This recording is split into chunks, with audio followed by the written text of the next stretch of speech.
At 16, my parents sent me to a broken farm so my sister could keep her perfect life untouched. Hi, I'm Rory, 27.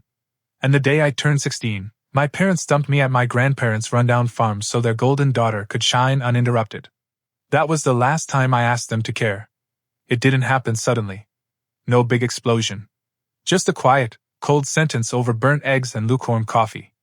It's for the best, Rory. You need a fresh start. Maddie needs space to focus. Maddie, my younger sister by 2 years, the ballet prodigy, straight-A student, and reigning queen of manufactured humility, sat across from me in full stage makeup, sipping her orange juice like a queen watching the court jester get dismissed. I still remember her exact words like they were rehearsed. Maybe the farm life will teach you some discipline. Don't look so dramatic. And just like that, my bag was packed, and I was in the back seat of Dad's Camry, watching suburbia disappear 1 mile at a time. No tears. No apology. No, we'll visit. Just a muttered, "Don't make them regret this," before he peeled away down that gravel driveway. I was 16. Angry, tired, half-broken, and terrified they might be right about me. My grandparents didn't say much that day. My grandfather handed me a rake. My grandmother handed me a sandwich. And nobody asked why I was really there. But that was the start of everything. And they had no idea the boy they discarded in silence would build a life so loud they'd beg to be part of it later, only to learn that my wedding didn't include a single seat for any of them. Life on the farm didn't come with soft landings or long hugs. It came with blisters, sore legs, silence, and oddly peace. At first, I thought I was being punished. Not by my grandparents. By life. Like the universe agreed with Maddie that I was too much trouble for the perfect little life they wanted to curate. But the longer I stayed, the more I realized something strange. Nobody out here thought I was broken. They just thought I didn't know how to use a post-hole digger. Which, fair, I didn't. My grandfather, Samuel, was a man of few words but perfect timing. He'd watch me screw something up, feeding the goats wrong, trying to lift something with my back instead of my legs, and he wouldn't scold. He'd show me. Once. Twice, if I really butchered it. Then he'd nod like, "You've got it now," and move on. My grandmother, Eleanor, was the type who always had cornbread in the oven and a quiet comment under her breath that made you laugh when you weren't supposed to. She never asked why I flinched when someone raised their voice. She just let me sit in silence when I needed to. I kept waiting for the speech. The one where they'd say I was a disappointment. That my parents were right to send me away. It never came. What did come was structure. Wake up. Feed the animals. Stack hay. Shower. School. Back to chores. Dinner. Sleep. Repeat. And the structure, weirdly, healed me. Slowly. I stopped checking my phone. Not that Maddie ever texted. I stopped replaying the last look my parents gave me, the relieved one. Instead, I started focusing on the here and now. One day, after finishing a fence line, my grandpa handed me a soda, looked me straight in the eye, and said, "You work hard. Not everyone does." That single sentence hit me harder than every fake smile Maddie ever gave me combined. And that was the first moment I started believing that maybe, just maybe, I wasn't the problem. It all turned the day Maddie showed up unannounced. I was 18 by then. Taller. Leaner. My hands had grown calloused, and my shoulders had that quiet kind of strength that comes from lifting more than your own weight day after day.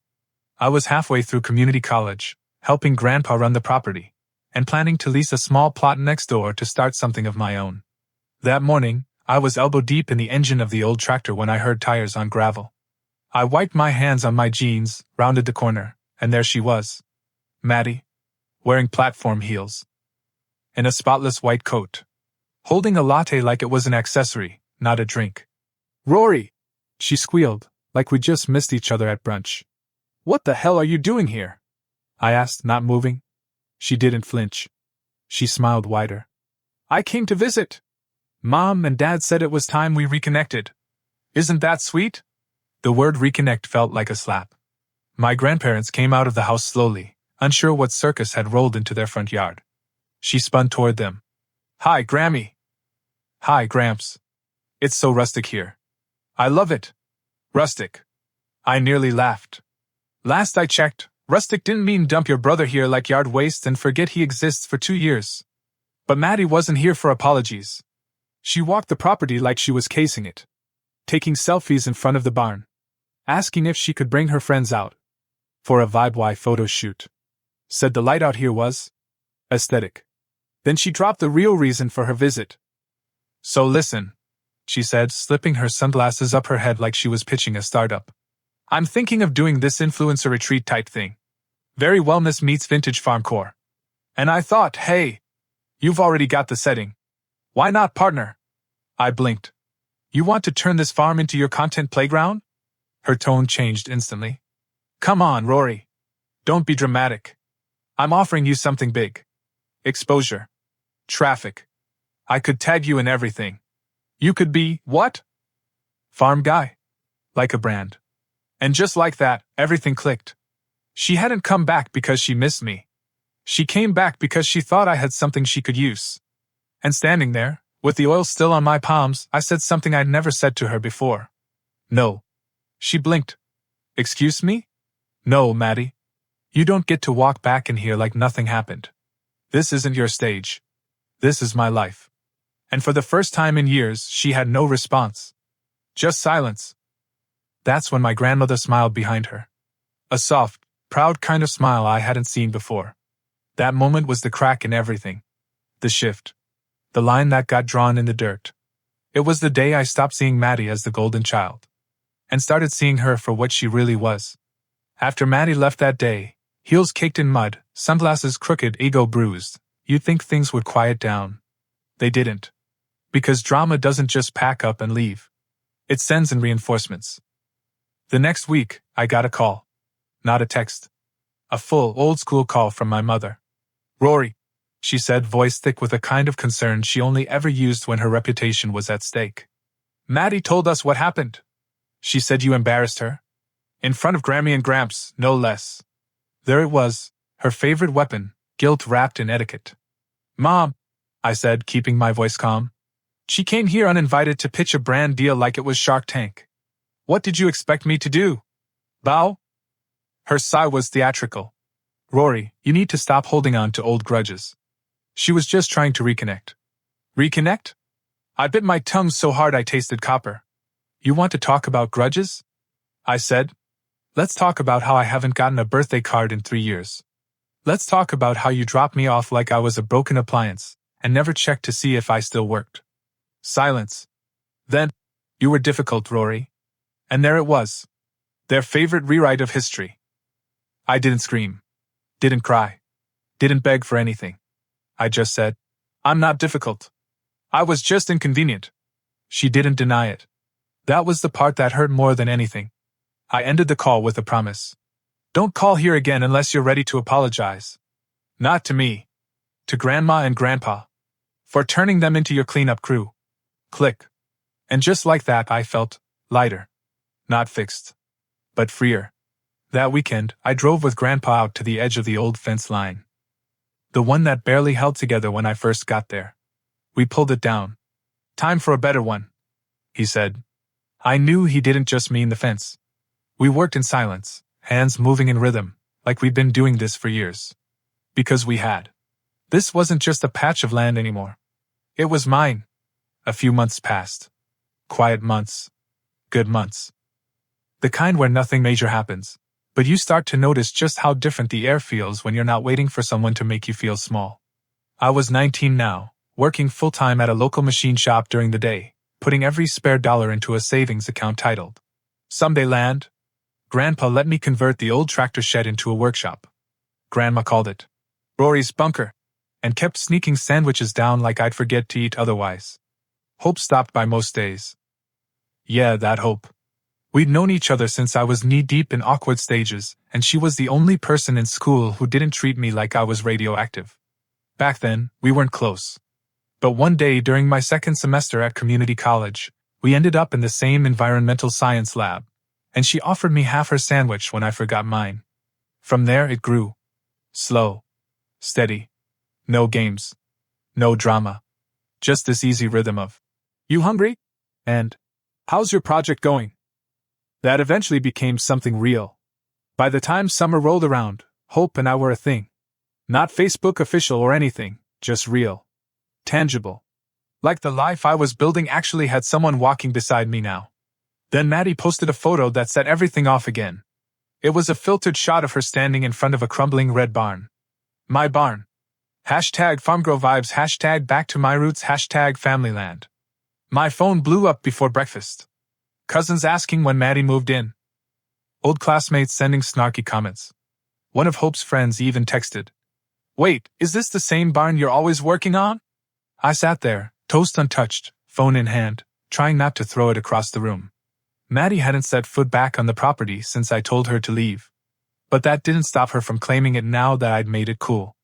I showed the post to Grandma, who just shook her head. Child could fall into a bucket of glitter and come out dry. But Grandpa? He didn't say a word.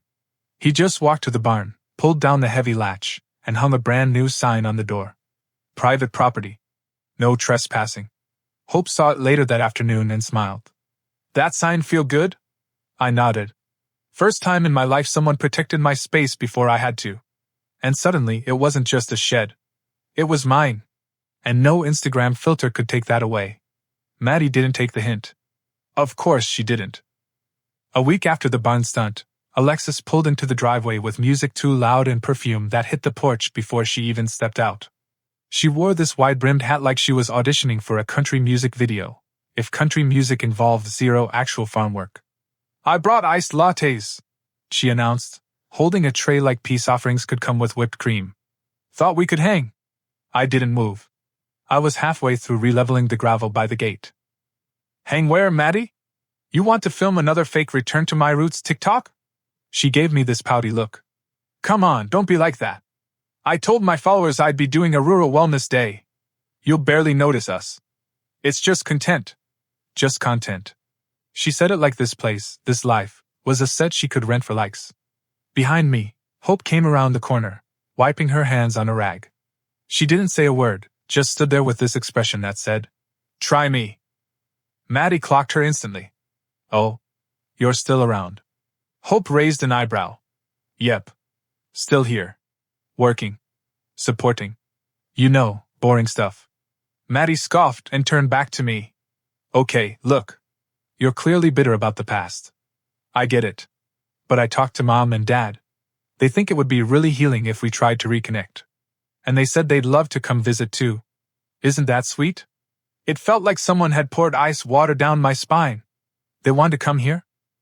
Maddie smiled wider. "Of course. It's family land, after all." That's when Grandpa stepped out onto the porch, wiping his hands on a dish towel. "Only family that works this land gets to call it that," he said flatly. "And last I checked, you ain't lifted a damn thing out here." Maddie blinked stunned. That tone, sharp, firm, undeniable. It wasn't what she expected from the man who used to send her birthday cards with $50 bills. She turned on her heel without another word, climbed back into her Lexus, and peeled out like she was escaping something. She was. Reality. That night, Hope and I sat under the stars on the tailgate of my truck, sharing a bottle of cheap cider. She leaned against me, and for the first time, I said it out loud. "I don't think they ever saw me. Not really. I was just a backdrop to Maddie's highlight reel." Hope didn't flinch. She just said, "You built your own frame, Rory. And the picture's better without them in it." I kissed her. Because she was right. And because nothing had ever felt more like home. It didn't take long for the escalation. A week after Maddie's failed content retreat, Mom and Dad showed up unannounced. No text. No call. Just their beige SUV rolling up the gravel like it still belonged to them. I was in the middle of resealing the windows in the workshop. I didn't stop working. They climbed out like it was a PTA meeting, not a surprise ambush. Mom wore a cardigan and pearls. In July. Dad had that stiff, performative smile like he was already prepping his speech. "Rory!" she called, like I was a dog who'd wandered off. I stood up, wiped my hands, and didn't move an inch closer. Mom took in the house, the fence, the neat stacks of lumber near the barn. "Wow," she said. "You've really made something of this place." Like I'd refurbished a lawnmower, not built an entire life from scratch. Dad joined her. "Your sister said you've been difficult." Of course she did. "But we're not here to argue," he added. "We're here to offer something. A fresh start." Hope stepped out from the side of the house at that exact moment. Ponytail up. Tank top dusty from helping me lay gravel. Calm, strong, steady. Mom's smile faltered. And you must be. I'm the one who stuck around. Hope said, standing beside me. The one who didn't need permission to care about him. I didn't say anything. I didn't need to. Hope had already said it better than I ever could. Dad pushed forward undeterred. Listen, son. We're getting older. We've been thinking about retirement, relocation. Honestly, this land could be useful. A family investment. I blinked. Then laughed. I couldn't help it. You kicked me out, I said, stepping closer now. You left me here like I was broken. And now that it looks like something you could use, suddenly it's a family asset? Mom tried to soften. We made mistakes. No, I said. You made choices. And this land? This life? Isn't yours to reclaim. It's mine. Every inch of it was earned. Every mistake taught me more than you ever tried to. And just because Maddie's little influencer empire is crumbling doesn't mean you get to pivot into my story. They stood in silence. Grandpa came out with a single sentence. Y'all should go now. And they did. No hugs. No dramatic tears. Just the quiet, stiff retreat of people who realized too late that the person they thought was disposable had built something they couldn't touch. That night, Hope handed me an envelope. Inside was a blueprint. My blueprint. The house I'd been dreaming of building. You're ready, she said. And I'm ready if you are. I didn't even have to think about it. Let's build it. Breaking ground on my own home felt surreal. It wasn't a mansion. No sweeping staircase or marble counters. Just a 2-bedroom farmhouse on a small patch of land I'd been dreaming about since I was 17. Simple. Solid. Mine. Hope and I did most of the work ourselves. Scott, my uncle, the one who'd stepped in quietly after my parents left me behind, showed up every weekend with tools and quiet encouragement. Grandpa supervised from a lawn chair, barking critiques like a retired general. And Grandma? She made enough casseroles to feed an army, dropping them off with a, "Don't work yourselves into the grave," every other afternoon. We built it slowly. Intentionally. I used every dollar I'd saved. Hope dipped into her savings too. She never made it feel like charity, just partnership. The night the roof went up, we stood inside the frame of the house, arms around each other, the wind whistling through open beams. We're really doing this, I whispered. She kissed my cheek. You already did. Word got out, of course. Family can't resist sniffing around when something good's happening without them. That's when the wedding invitations started rolling in, not for us. For Maddie. 3 separate save-the-dates, each with her grinning beside a guy who looked increasingly less thrilled in every photo. I didn't respond to any of them. And then one day, I got a formal letter in the mail, from my parents. A request. They wanted to come to my wedding. Not Hope and I's wedding. My wedding. As if it was a solo act they could slide into last minute and claim a front row seat. The letter said things like, "We know we've had our differences. Families should be together on important days. Let us be there for you." No apology. Just polite manipulation with a font choice that screamed we hired a template. I set it down on the kitchen table. Hope picked it up, read it once, and didn't say a word. "I'm not inviting them," I said. She just nodded. Good. And we didn't. Our wedding was small. Friends. Neighbors. Grandpa in a pressed button-up shirt that he claimed still smelled like paint from 1998. Grandma wore lavender and did the flowers herself. Scott set up the chairs and forgot where he left his tie. Hope walked barefoot down the aisle. And I stood at the end of it, heart pounding, not because I was scared, but because I finally understood what it meant to choose your life. Not inherit it. Not perform it. Build it. From scratch. And there wasn't a single empty chair where my parents should have been. Because they didn't earn it. They had front row seats to my downfall. But not my rise. A week after the wedding, a gift arrived on our porch with no return address. Wrapped too neatly. A note tucked inside the bow, written in my mother's familiar looping cursive. "We saw the pictures online. You looked happy. We hope it's not too late. Love, Mom and Dad." Inside the box was a crystal serving tray. It was beautiful. And cold. Just like every apology they never gave. Hope held it up to the light and asked, "Do we need a tray for people we're never going to serve?" I smiled. Nope. We regifted it to the community center for their annual fundraiser. That same day, we broke ground on the garden behind the new house. Hope wanted tomatoes, I wanted peppers. We ended up planting both, plus some strawberries Grandma insisted on slipping in when we weren't looking. The house wasn't perfect yet. There were unfinished cabinets. A creaky board in the hallway. The water heater made a weird noise when it kicked on. But it was ours. And every piece of it had been earned. Work picked up, too. I was promoted to shift supervisor at the shop. Not because I asked. Because I showed up. Every day. Rain or shine. Just like Grandpa taught me. Maddie tried to reach out again. She sent a voice memo. Said she missed her big brother. Said she'd made mistakes and wanted to reconnect. But she also mentioned maybe filming some rustic content together. And introducing her followers to the farm again. She still didn't get it. Still saw me as a prop in her redemption arc. I didn't reply.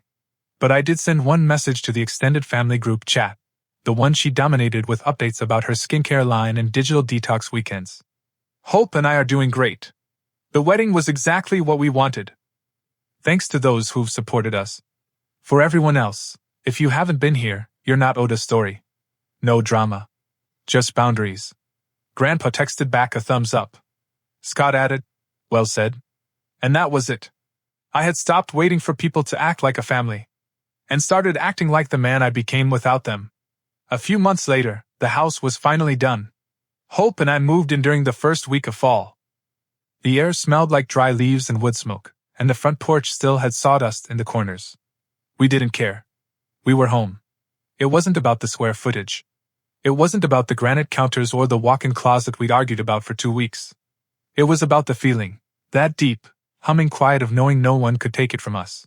Grandma brought over a basket of muffins and a handwritten list of things you'll forget to buy. She was right, we had no salt. Grandpa gave me a level and said, you'll need this more than you think. Scott showed up with 3 gallons of paint and a grin that said he still didn't trust my color choices. That night, Hope and I sat on the back steps with mugs of tea, watching the sky go orange behind the trees. This feels right, she whispered. It is right, I said. And then the sound of tires on gravel. Again. I stood, expecting some neighbor or delivery truck. But it wasn't that. It was my parents. No announcement. Just their car pulling up like they had an invitation. They stepped out slower this time. Not as confident. Not as smug. Mom was holding a photo album. Dad had his hands in his pockets like he was afraid of what they'd do if he took them out. Hope stood up beside me, quiet but ready. We saw your post, Mom said, holding out the album. The one about the house being done. I didn't say anything. Dad cleared his throat. We thought maybe we could see it. If you'll have us. Behind him, their expressions were softer than before. Less rehearsed. Less polished. Still too late. I looked at Hope. Then at the album. Then back at them. I'm not angry, I said. Not anymore. Mom exhaled, almost relieved. But that doesn't mean you're part of this. Not yet. Dad nodded. We understand. No, you don't, I said. But maybe someday you will. And maybe then we'll talk. I didn't slam the door. Didn't shout. I just turned and walked inside. The porch light flicked on behind me. Automatic. Quiet. A boundary. Not a barricade. Hope wrapped her arm around my waist as I set the album on the counter, unopened. This was our home. And finally, I wasn't the one waiting at the door. Winter came early that year. Frost clung to the windows in the mornings, and every time I stepped outside, I could smell the chimney smoke from Grandma and Grandpa's place 2 fields over. Hope and I settled into a rhythm. Sunday mornings were for pancakes. Tuesday nights, we listened to records and argued over who got control of the thermostat. The house didn't feel new anymore, it felt lived in. Full of mismatched mugs, forgotten tools, and moments that didn't need to be documented to matter. One afternoon, I was stacking firewood when I saw Scott walking up the drive with a manila envelope under his arm. Got something for you, he said, holding it up. Name came through on the property deed. My name. It hit me harder than I expected. I already knew it was mine, I'd earned it 10 times over. But seeing it on paper, in ink, no cosigners, no caveats, it felt final. Like the last brick settling into the foundation.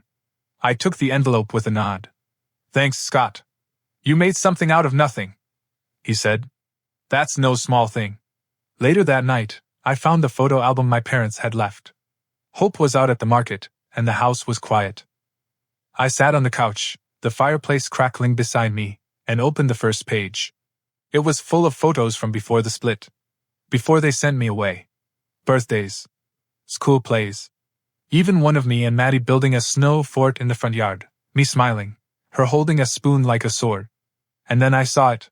Tucked between pages. A folded note in my mother's handwriting. We don't expect forgiveness. But we're learning. We see now what we didn't see then. And we're sorry, Rory. Not just for the past. But for the years we made you carry it alone. It didn't erase anything. But it didn't sting the way it might have once. I folded it back up and tucked it into the back of the book, not to forget, but to file away. That night, when Hope came home, I told her everything. She didn't say much. Just pulled me in close and whispered, whatever comes next, we face it on our terms. And I believed her. Because this life, this home, this peace, it wasn't a reward. It was a decision. Mine. Spring returned slow and soft. Grass peeked through the frost. Birds argued over the same fence post every morning. The field behind the house turned that impossible green that looks fake until you walk through it barefoot. And with it came invitations. One from my cousin getting married, asked if I'd come. If things weren't too awkward. One from Maddie. A text that read, still think you're being unfair, but if you want to reconnect, I'm open to it. We're family. No apology.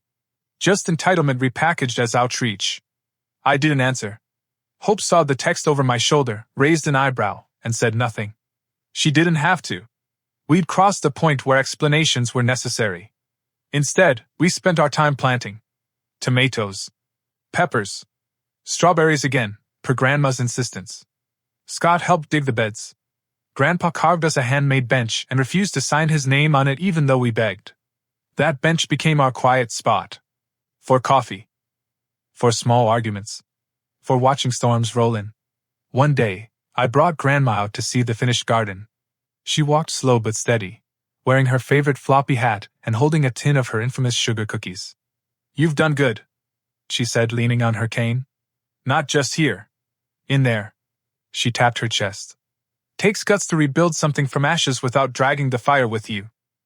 I looked around, at the barn, the fence line, the house I built, the woman I loved standing on the porch, and I felt it fully. That peace. That steady, earned quiet.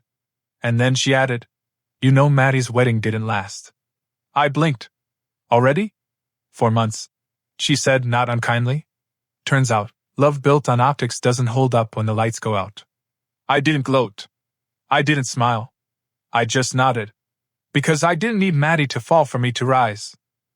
And I sure as hell didn't need my parents' approval to feel complete. That night, I sat on the porch with Hope as the sun dipped behind the trees. She rested her head on my shoulder and whispered, you're not him anymore, you know. Who? I asked. The boy waiting for them to see him. I didn't respond. I just leaned into her and let the quiet say everything. Because the truth was simple. I wasn't waiting at the door anymore. Summer brought more than just heat. It brought neighbors dropping by with jam jars and tool requests. It brought Hope's parents flying in from out of state. Her mom crying the second she saw the house. Her dad pretending not to. It brought long days, short nights, and 1,000 small reminders that we built something real. And then came the letter. Registered mail. Return address, a lawyer's office. I opened it at the kitchen table, hands steady but heart thudding. Inside was a formal notice. My parents were planning to sell their home, my childhood home, and redistribute family assets. It included a suggestion that I might want to assist with the transition, and a subtle note that Maddie had needs that should be prioritized. Hope read over my shoulder. Oh, she said, dry as sand. They're trying to liquidate guilt. I laughed. For real.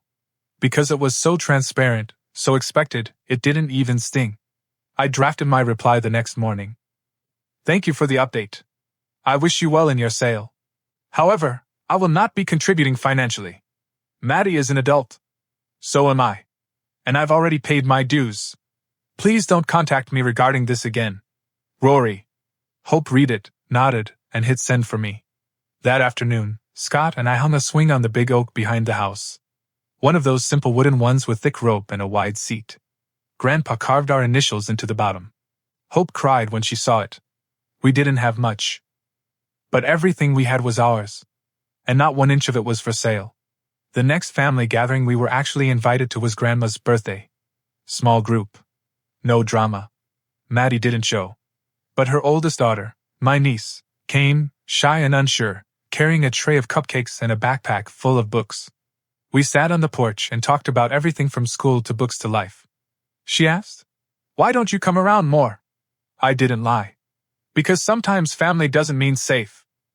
And I spent a long time learning how to stay safe. She nodded slowly. I think I get that. Then she looked around the porch. This feels better anyway. She wasn't wrong. That night, I watched fireflies rise from the edge of the field, Hope's head on my chest, and thought, this is the legacy. Not the money. Not the house I grew up in. Not Maddie's spotlight. The legacy is what we protect. What we choose to build. What we refuse to burn, even when others try to hand us the match. Autumn arrived with its usual whisper, cool mornings, golden light, and that crisp edge in the air that tells you change is coming whether you're ready or not. But for once, I was ready. The garden was wrapping up. The house had settled in around us like it was always meant to be here. The workshop was finally organized, well, mostly, and Hope had turned the spare bedroom into a tiny reading nook with the softest chair you've ever sat in. And then one afternoon, while we were cleaning out the garage, she turned to me with a half smile and said, "What if we added another room?" I looked up from the tool rack. "For what?" She paused. "A nursery." I stared at her. "Are you serious?"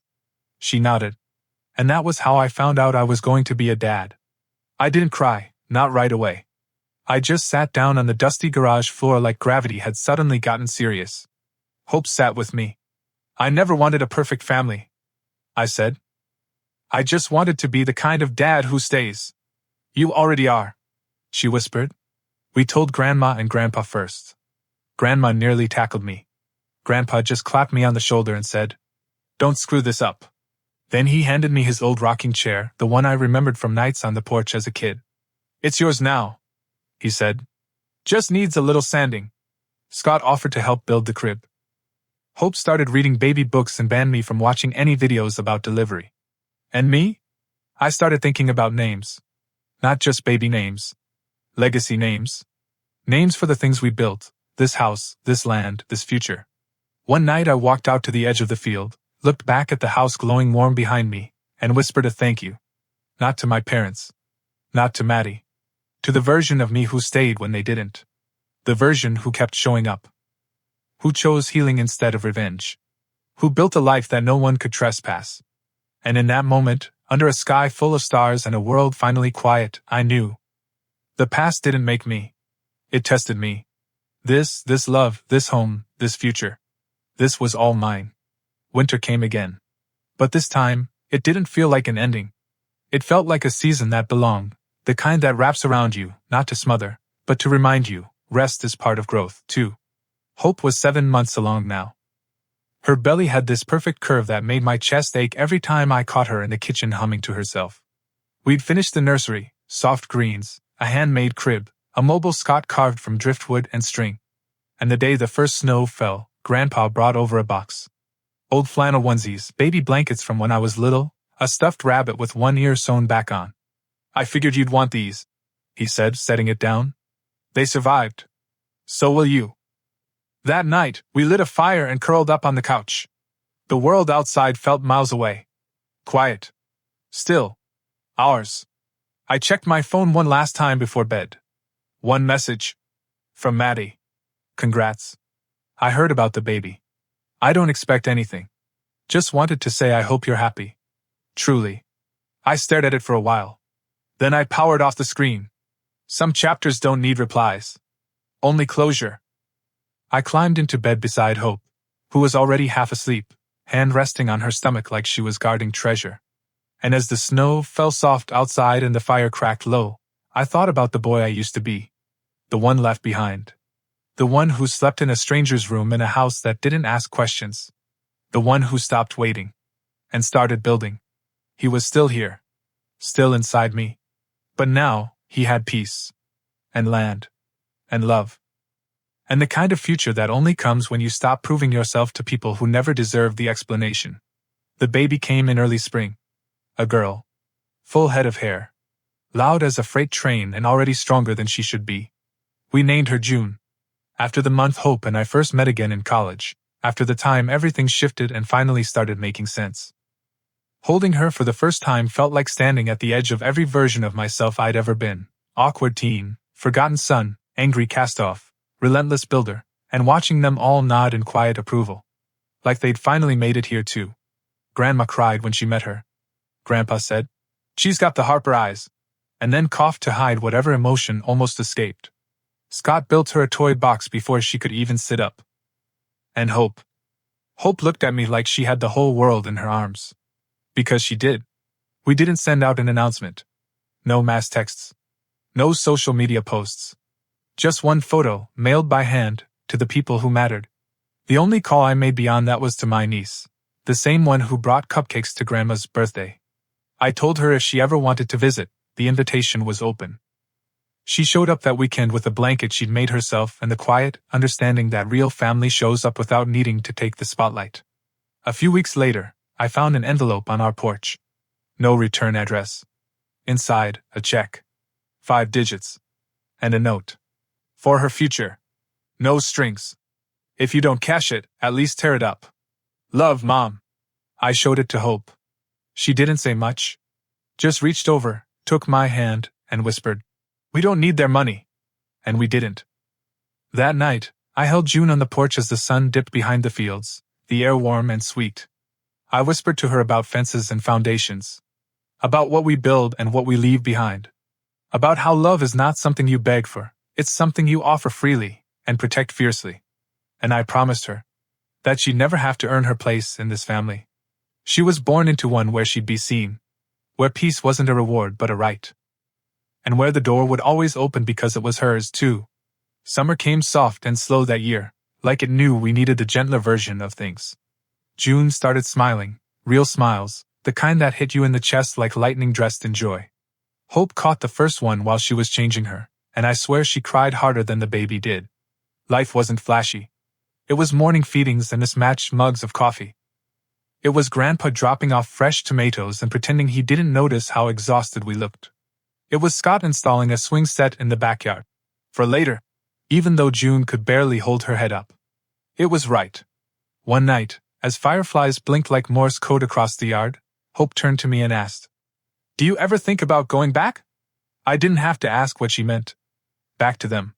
The house I grew up in. The history. The space where I was forgotten. I shook my head. They'd have to go first. Not just physically, emotionally. They'd have to leave the version of me they think I still am. Hope nodded, resting her head on my shoulder. Then they'll probably never come. And that was okay. Some people walk themselves out of your life with such consistency. It would be cruel to drag them back in just because you healed.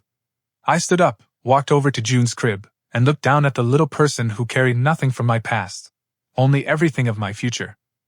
She stirred in her sleep, mouth twitching, like even her dreams were soft. Hope joined me. We stood there for a long time, just watching her breathe. Then Hope said something I'll never forget. "She'll never know what you survived. But she'll feel the strength it gave you. Every day." And that was it. That was the real full circle. Not forgiveness. Not revenge. But the quiet power of breaking a cycle and replacing it with something stronger. Love that stays. Roots that don't rot. Doors that open without conditions. And a life, not stolen, not borrowed, not begged for, but built. By the time fall rolled around again, the fields behind our house were golden. The air smelled like cut hay and wood smoke, and June had started laughing, this little hiccupy giggle that made every hard thing feel worth it. I took her out with me to the shed some mornings, bundled in a carrier across my chest while I sorted tools or sanded down scrap wood. She'd look around wide-eyed like the world was still brand new, because to her, it was. One afternoon, while she napped, I found myself at the edge of the old fence line again. The same spot I stood when Grandpa first let me drive a post into the ground. The same place I made my first decision not to be like them, not to be cruel, or passive, or proud in the wrong ways.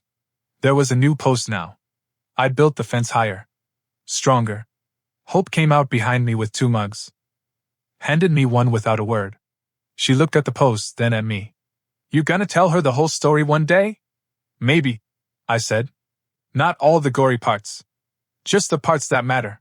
Like how this land gave me a second chance.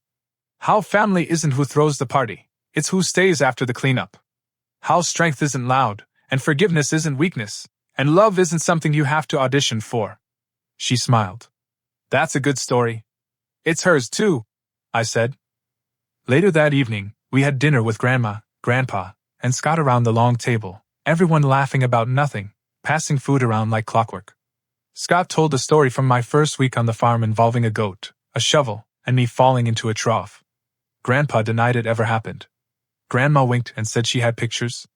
June sat on Hope's lap chewing on a spoon, completely oblivious that she was surrounded by the people who caught me when no one else would. After dinner, I stepped outside alone for a moment. The stars were out, clear and sharp, and the porch light glowed behind me. I remembered standing here the first night Hope moved in. The first night we broke ground. The first night I realized I wasn't surviving anymore. I was home. And not the kind they throw you out of. The kind you fight to build. And then protect.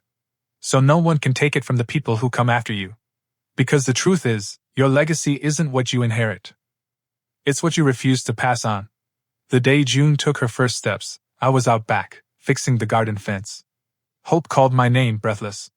Rory, she's walking! I dropped the hammer and ran. She was in the living room, wobbling like a tiny drunk acrobat, arms out, face lit up with pure joy. She made it 3 steps before tumbling into Hope's arms. We clapped like idiots. Laughed like we just witnessed a miracle. Because we had. That night, after June finally passed out in her crib, I sat on the porch alone. Same steps, same view, same breeze carrying the scent of earth and wood smoke. But I wasn't the same man. I reached into my wallet and pulled out something I hadn't looked at in years. A folded receipt. From the day my parents left me on this land. I stared at it a while. Not bitter. Not angry. Grateful. Because that was the moment they let go of who I was supposed to be. And gave me the space to become who I chose to be. I struck a match and lit the corner of the paper. Watched it curl, blacken, and disappear into nothing but ash. Behind me, the house I built glowed soft and steady. Inside, the woman I loved slept beside our daughter. And for the first time in my life, I didn't feel like I was proving anything. I wasn't reclaiming, or rebuilding, or surviving. I was simply living. Loved. Rooted. Free. The kind of man who builds a future and locks the door behind him, not to shut people out, but to keep everything good in.